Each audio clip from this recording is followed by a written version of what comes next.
Bismillah, alhamdulillah, wassalatu wassalamu ala rasulillah, amma ba'd. Assalamualaikum warahmatullahi wabarakatuh. Maraming nag-message, maraming nagtatanong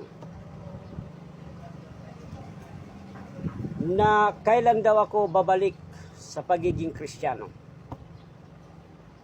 Nais ko lang malaman ninyo na kailanman ay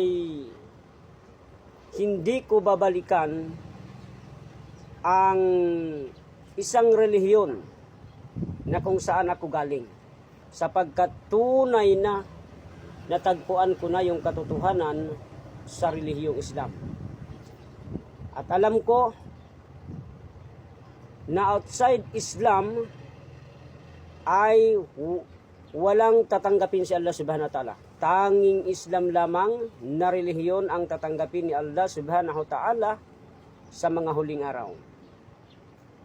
Yan ang kanyang ipinahayag sa banal na Quran.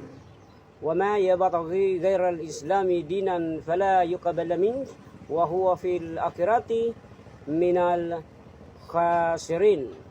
Sino man ang maghangad ng ibang relihiyon maliban sa Islam, tunay na ito'y hindi tatanggapin sa kanya. At sa kabilang buhay, siya ay kabilang sa mga talunan. Kaya, huwag ninyong iisipin na ako'y babalik sa pagiging Kristiyano, sapagkat ako'y nasa tamang landas, tamang pananampalataya, under religion Islam. Maraming salamat sa inyong panunood.